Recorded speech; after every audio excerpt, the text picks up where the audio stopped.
Hello, everyone. Welcome to another Inside the Birds Ask ITB live stream. Jeff Mosher here, Adam Kaplan in the other box, and we've got about a half an hour where we'll do what we always do on our live streams and answer your Eagles questions.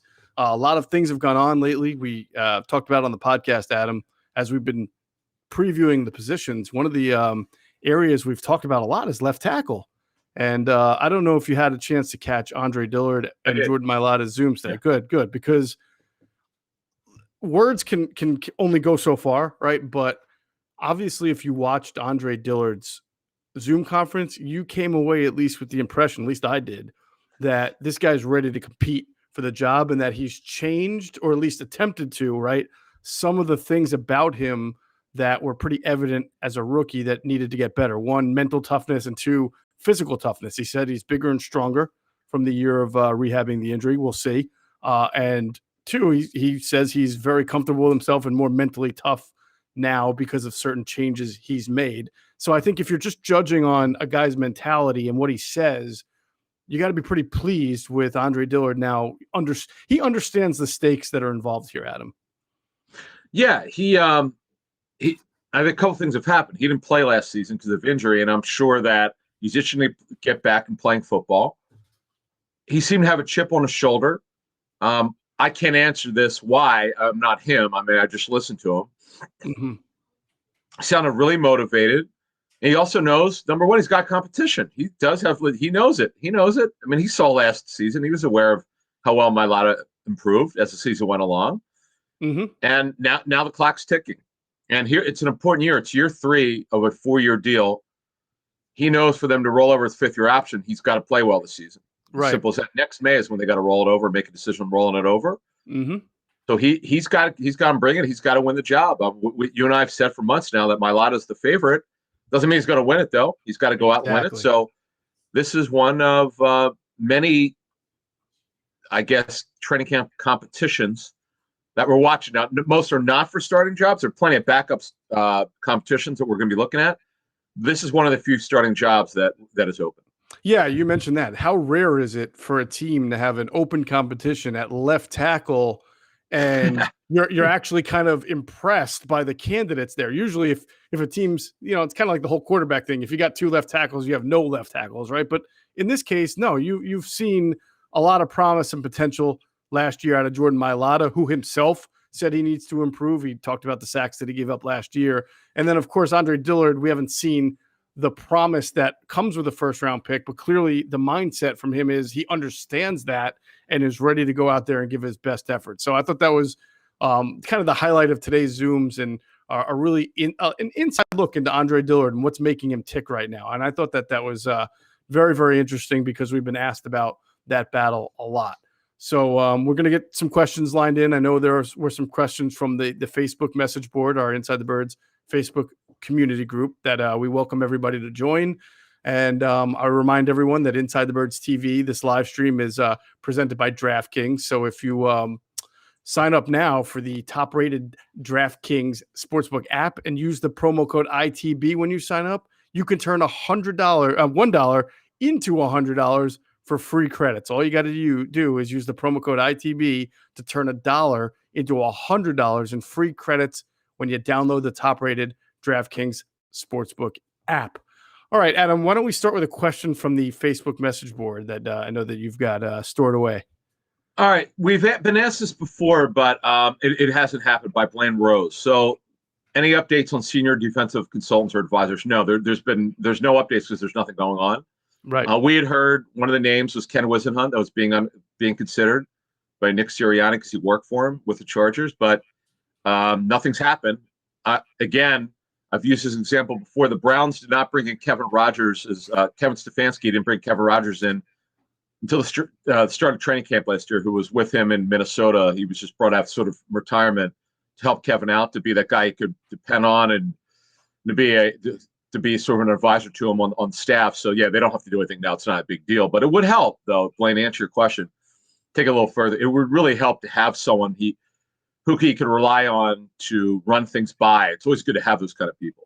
Absolutely. Do you think, Adam, when they hired Jamal Singleton as a running backs coach, but also made him the assistant head coach, and he is a coach he's one of the few coaches on the team that's been a coach in the NFL and college. He's been a coach for a while. He's not, wet behind the ears by any stretch of the means. Do you think that may have helped lessen the need for a quote unquote senior offensive assistant, a guy like Wisenhunt who's been a head coach in the NFL before?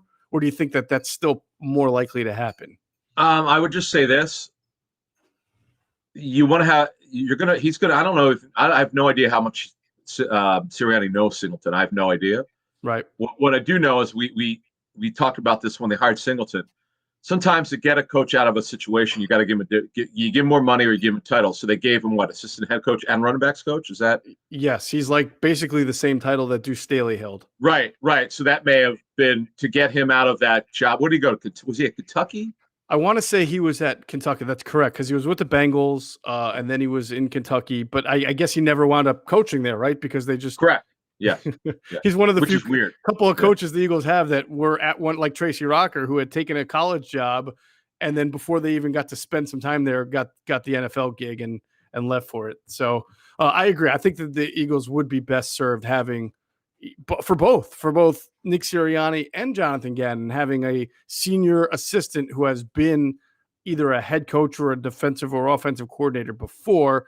Is it essential? No, but I think it would help. I think you'd like to see that. Right. So Blaine, nothing new here. We're 6 weeks away from training camp. So there's no urgency to do anything until you get to training camp when it would be important, because you can help with scheduling and to go through the tape from practice and to run things by these senior advisors who are on your staff. It certainly would help. All right. Let's take another question from the message board before we get to this live stream questions. All right. If Ertz is gone and Goddard got hurt, who's going to be the run blocker or the receiver screen blocker? Nobody. That's no. In all seriousness, you throw an extra offensive tackle out there. Call it 13 personnel or 12 personnel with an OT. Yeah, which they've done before. Mailata was that guy at times over his first 2 years. Yep, Sayamalu was at times. Sayamalu, his first year did that. Yep. Right. Herbie Driscoll can do that. So that, to answer your question, they could do that. My sense is they're going to have Richard Rodgers would be that guy to bring in if and when they trade Ertz. I say if because he's still here. No one connected the situation. I thought he'd still be here. And he's still here in Philly. He's still on the Eagles roster. And by the way, Jeff and I had on our show that dropped earlier today, we did an expansive breakdown on everything, how the Eagles look at it, how Ertz is looking at it, what the permutations are, why he hasn't been traded, salary situation, compensation in a trade from another team. It's all factored in, and that is why he's not been traded. Correct. We talk about the tight end position a lot. It seems like the Eagles, as we sit here today, Adam, have a number one and a really good concept of who their number three could be if the rookie free agent Jack Stoll lives up to the billing. And so far, they have liked him. So you've got Goddard and you've got Stoll. And then you have a bunch of guys in there who you're not sure should be twos or threes. They might be practice squad guys. So Richard Rodgers is a name that I brought up a lot and we've talked about. But honestly, his connection is more to Doug Peterson and the old staff. I wonder if there's maybe a former Colt or Charger that I haven't really thought of that could come in and has familiarity with this staff that is also a free agent. Yeah, there are two. Virgil Green, who has not been re-signed by the Chargers. I'm told that he's looking for a certain amount of money. He is an outstanding blocking tight end who played with Kaepernick at Nevada. Right. He actually came in as a very athletic tight end, and what happened was he had a medical issue. I think it was a knee issue, and he dropped from being a third or fourth round pick to a seventh, maybe with Denver, I believe, for many years ago. So I don't know that the Eagles would want him, but you said connection. There's a connection with Sirianni and Steichen. Right. And then with Trey Burton would be obviously with Sirianni, but he just doesn't block well. That's not his gig, as we know. Correct. That wouldn't make much sense to me. The only thing is there's a connection. That's the only connection would be that Sirianni coached him with the Colts, but he does not give them what they need. So the guys you're talking about all are fours. They're not threes. They're not twos. They're all Kroom's a fourth tight end. Okay. Caleb Wilson's a fourth tight end at best. Keem Butler is a fourth tight end. Tyree Jackson is trying to figure out how to be an NFL tight end. He won't be on the roster. And by the way, when you're a fourth tight end, for a lot of teams, that means you're a practice squad player because most teams don't even keep more than 3. So correct. Right. Look, I still think Richard Rodgers, even with the lack of familiarity, is the best option because of what you said. First of all, he's good at catching the ball. We've seen that. Yeah, he's a good pass catching tight end. He was in Green Bay with Aaron Rodgers, and he's also a good blocker. So he satisfies all the checks in the box that you're looking for. So he'd be an excellent third tight end. Yeah, he'd be an excellent third tight end. No doubt about it. Or even two. Actually, or even two for this team too. Yeah, two. Absolutely. Right. All right. Corey DiBiase from our live stream here asks, he says, good evening, guys. What veteran wide receiver could the Eagles go after? And he asks about Larry Fitzgerald in particular. I don't know that the Cardinals are looking to unload Larry Fitzgerald. I feel like he's going to be a Cardinal for and don't you feel like he's going to be a Cardinal for life at this point, or just retire? It's either his contract's up, either retires or he signs with the Cardinals. That's where that is. So forget it. Is he a free agent right now? Yes, he's unsigned. Correct. I didn't realize that. Okay. Yes. Yeah. No, I don't see him. Put it this way: if Larry Fitzgerald were to sign with a different team and not re-sign with the Cardinals, probably a team I would think that's closer to winning a ring at this stage of his career than a team kind of in a transition like the Eagles, who are competing but not necessarily viewed as there. Yeah, he's only a slot receiver at this point in his career. The Eagles don't need one, so it's not happening. He'd be a perfect Raven, wouldn't he? I mean, that's just a Ravens type of signing, right? Now, I would tell you though, he would be great for this locker room because I know Devontae Smith. Everything I've heard would suggest they're like the Eagles are over the moon with this young guy, this rookie. He's exactly what they've needed for that locker room. But they do need a veteran presence, though. It would be nice. Yes, I agree with you. I'm trying to think if they're. We've talked about Julio Jones, and I'm going to guess that Corey did not mention Julio because he's now saying anybody else other than Julio that would fit that bill. As far as a veteran wide receiver being brought in. All right, there was one name, right? Did Josh Doxson signing with anyone? No, he's still out there. I mean, he's a young veteran who was cut by the Jets. You heard anything on him? No, I have not heard anything on him, but he's still out there. He's a guy who I don't know if this is what Corey means by having a vet to come and be the leader of a locker room. He wouldn't be that because he's just not accomplished enough.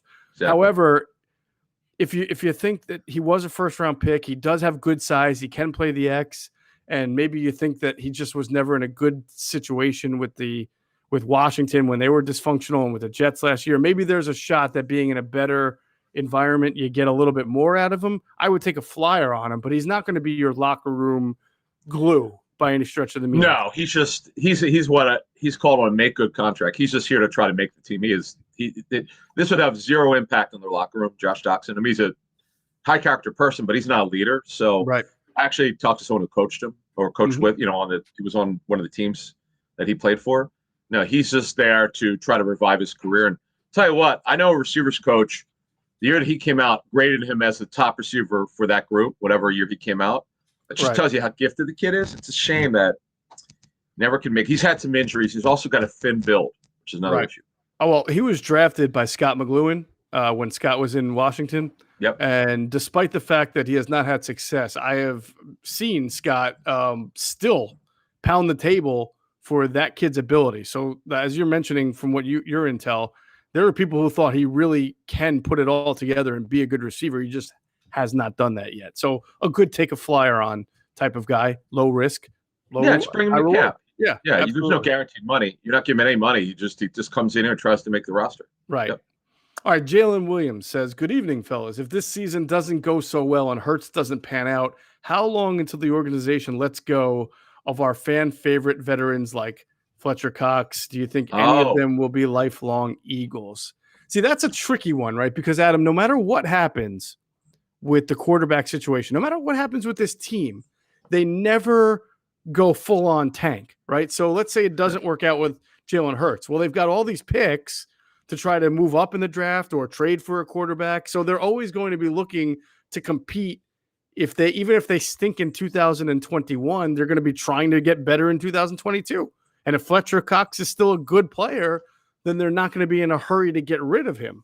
So I'm not sure that there's much of a correlation between how Jalen Hurts plays and Fletcher Cox's career or Brandon Graham's career.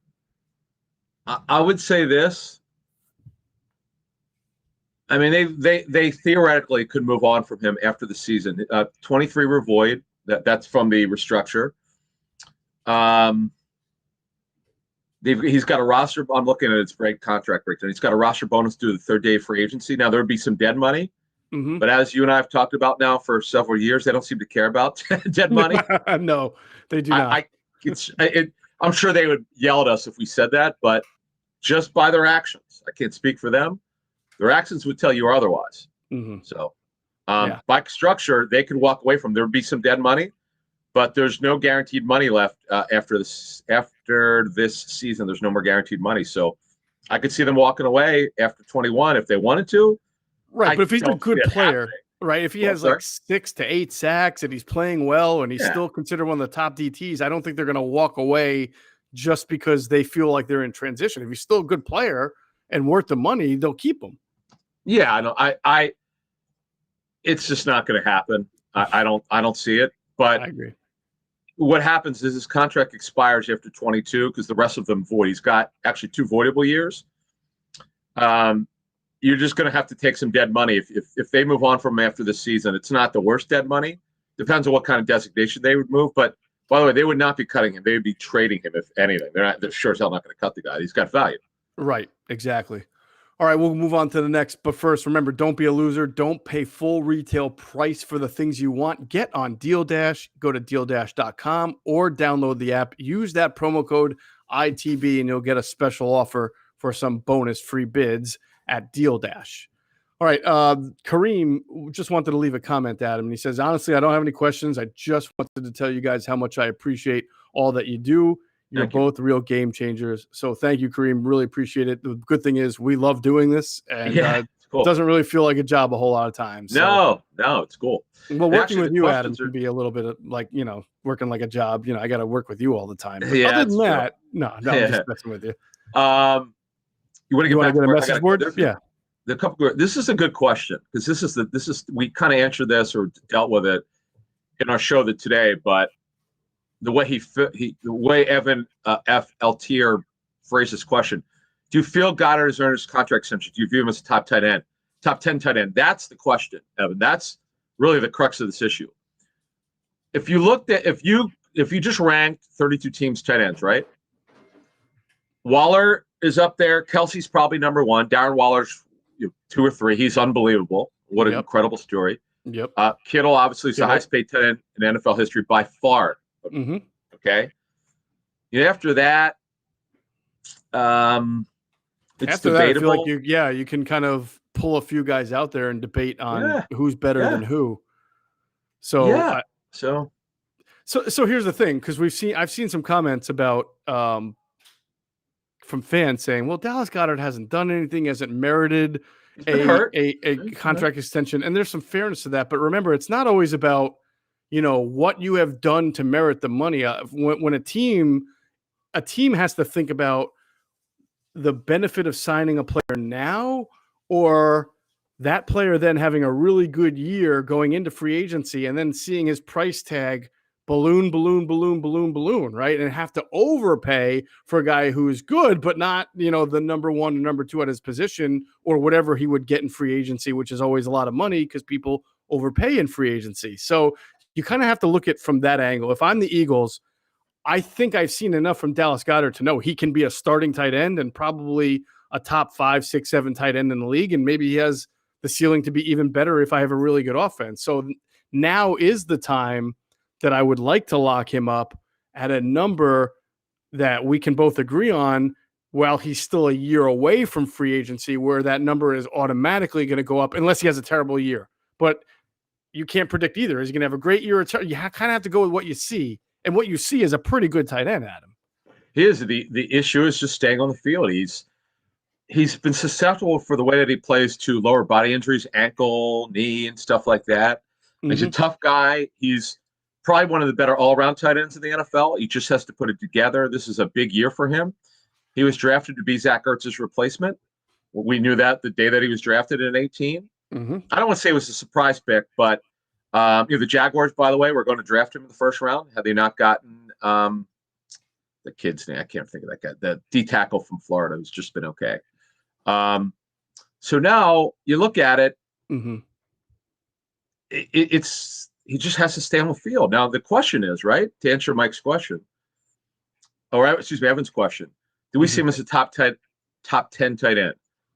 In talent, yes, but he hasn't proven it yet. That's what Jeff is kind of, I think Jeff was going into. If you graded 32 teams tight ends, if you rank them, in terms of overall talent, he's top 10 to top 12. But the production, unfortunately, has not been there yet, though you saw it in flashes last year. Yeah, I mean, I do think you've seen way more good than not good from Dallas Goedert. For sure. So it just so happens those top three guys, those Kittle, Kelsey, and Waller they're not just good, they're almost special. I mean, they're freakishly good. I don't know that Travis Kelsey, I'm sorry, I don't know that Dallas Goedert is freakishly good. Yeah. But once you get to 4, 5, 6, and 7 in the tight ends, tier. Yeah. He's probably up there with them and probably has the opportunity and the chance to be just as good, if not better. And so that's where figuring out the number really comes into play. And I think this, Adam, we've seen this more. I talked about players willing to bet on themselves more and hold out to get to free agency. You're also seeing a trend of guys only signing 3-year deals the last few years so that they can hit free agency a lot sooner.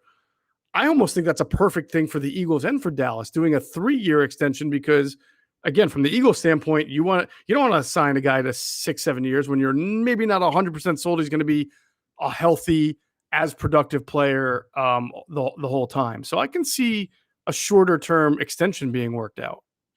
Just to add to what you were talking about, so Austin Hooper is probably a comparable contract. The only problem is he was an unrestricted free agent. He got to free agency, and the Niners were involved, so that jacked up the money to $10.5 million. Where Goddard's not a free agent yet. If the Eagles do get a deal done before the season starts, that you're doing it early, even before he becomes an unrestricted free agent. So there's going to be a little of a discount. But to me, if I'm Dallas Goedert, I would not sign a deal that's less than Hooper. He's a better football player than Hooper. It's not close. Because Goddard does everything well. He's terrific. He was actually a terrific blocker the day that he got there. I mean, he was one of the coaches told me he was nosy in the run game. He just stuck his nose in there, his helmet in there, and he started blocking and moving guys. Right. And he can move, man. He's a better athlete than Ertz is. He just, again, needs to stay on the field. And by the way, just talking about market and how it can be reset, and you don't want to be signing a guy after the market is reset. Isn't Mark Andrews up for a contract extension either now or now? Yeah. And he's probably number 4 when you look at that tight end list of the guys you just mentioned. He could be up there, top 3, 4, 5 type of guy. So he's about to get paid pretty soon if the Ravens give him an extension. So it's just going to keep making that number rise. So I do think the Eagles will be smart to get something done with Dallas sooner than later.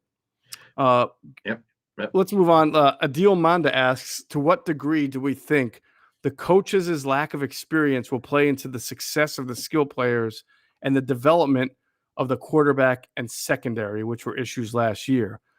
I would say, he says skill players. So wide receiver, we've talked about a lot. There's no lack of experience here at wide receiver between Nick Sirianni, who played that position, coached that position, Kevin Patullo, who played the position, he's the pass game specialist, and Aaron Moorhead, who played the position in college and the NFL. If anything, that should be an enhancement to the talent development at wide receiver.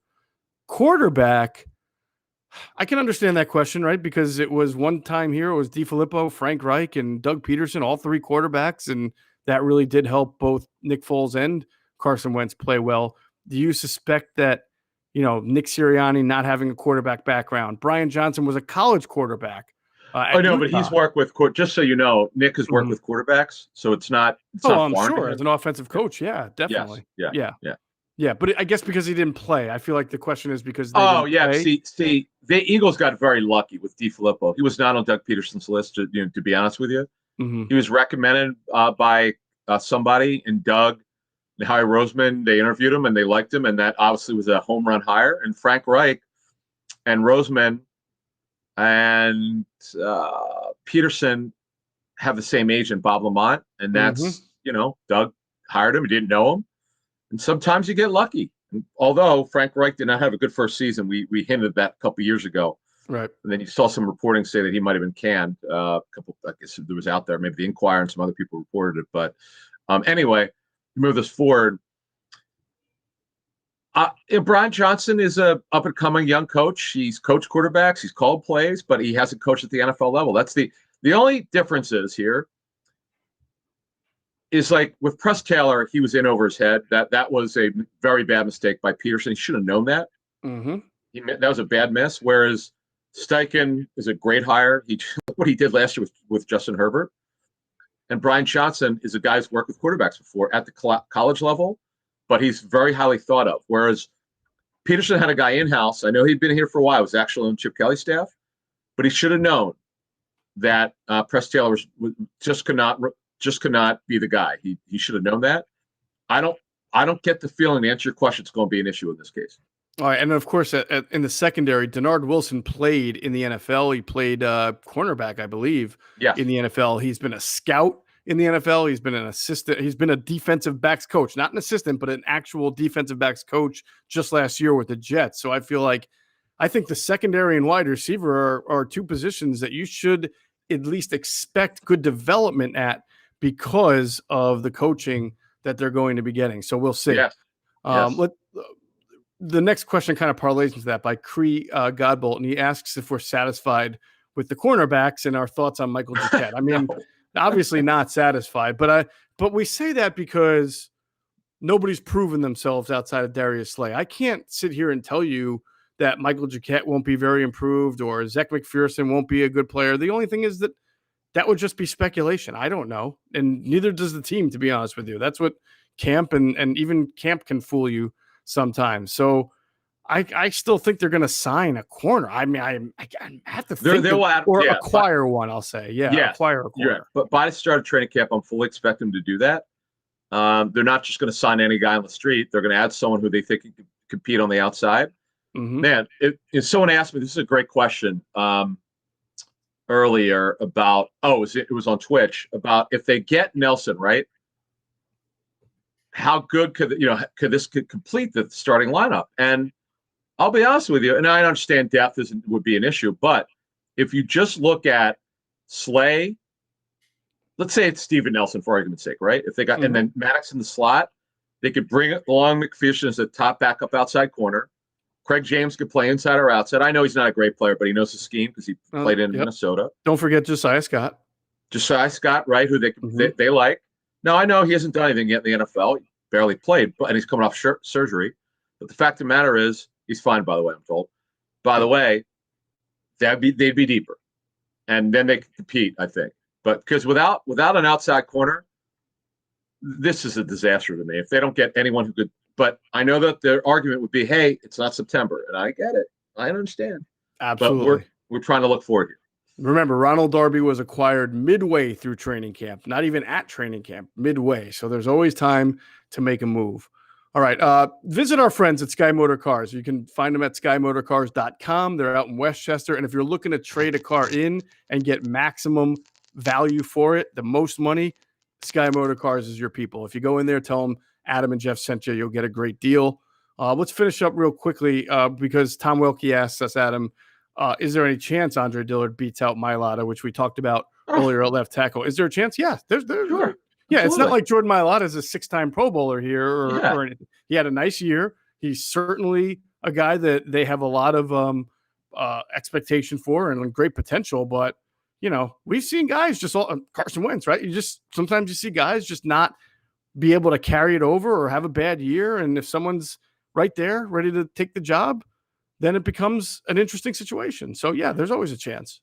Sure. I mean, Mailata's got to come in with the right attitude here, and he's just got to seize the job because his upside is just absurd. You can't find these type of guys in the draft who are 6'8" and 365 to 370 pounds and are as athletic as he is. Mm-hmm. It's just unbelievable. I mean, as a talent, I never thought this was possible. I just saw him in the first OTA practice at 18. I remember calling a couple of people. I was like, I have no idea what this guy's going to look like, but there's something here with him. I don't know. Mm-hmm. He doesn't know what he's doing, but it's pretty interesting. It's one of those situations, and I've been at camps over the years, and I see some things where I go, oh boy, this is interesting. It's when Josh Gordon's first practice in Cleveland, when he's taking the supplemental draft in 2012, I think it was. Uh-huh. I think Pat Shermer was the coach. I was like, holy bleep. Wow. And I was like, big guys don't move like this. No. But unfortunately, he had that one year, man. He had that special for year. Fantasy, it was unreal. Unbelievable. Yeah, exactly. Yeah. All right. Anything left from the message board that we have not yet addressed? All right. Let me see. We talk about Trey Byrne potentially. Again, he doesn't block. That's the problem. I wouldn't rule it out because he'll understand he knows Sirianni, so he can't rule it out. Veteran, right? Yeah. Other than that, now Aaron Puga. Now we're past June 1st. Do you think the Eagles will be more aggressive with Steven Nelson? No. Again, just to repeat what I said in our show that dropped Thursday. Cap space has not changed the Eagles' thinking on Nelson. It's about value you've put on the player. They see him as sort of a $2 to $3 million a year player. So do other teams, by the way. That's why he hasn't signed yet. Now, if he's willing to be more reasonable, hey, something could happen. Right. Then from John Intindolo, who are some cornerbacks could be on trade block for Eagles to acquire? Well, first of all, just so as I said 2 months ago, you're not trading for a starting corner. What you're trading for, I didn't know at the time who the hell it would be. I was just going by what teams would tell me. You're always looking for a player at the bottom of a roster you had a decent grade on, who you know is either in the doghouse or doesn't have a good chance. Josiah Scott was that perfect guy. Perfect example. They had 5 corners that were making the team with the Jaguars. He was the 6th guy, and the Eagles, when they give up a 23-6 or 22-6? Yeah, it was a future 6th for him. Yeah. No big deal.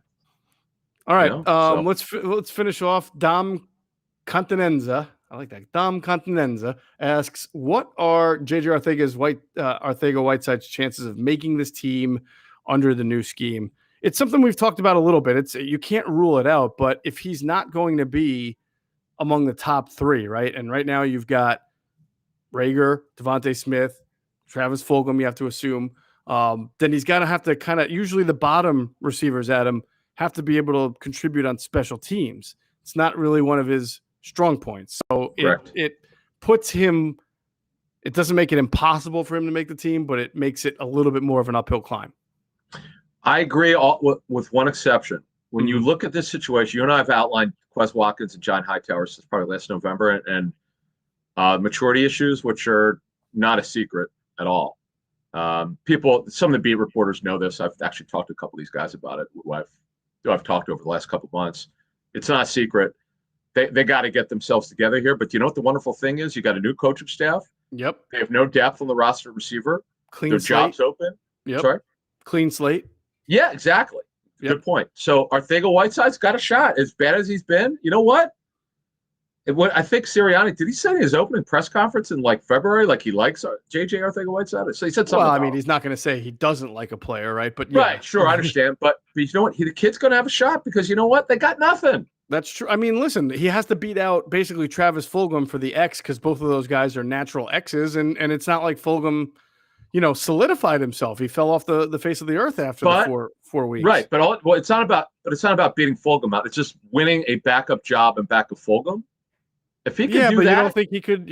Look, I mean, if Travis Fulgham, he doesn't run well enough to beat Fulgham out. No way. Yeah, I guess I was imagining I was imagining a scenario in which Fulgham just did not have a very good fell all over himself in camp, and you're like, who's my X? Then they're trading for receiver. There's no way that.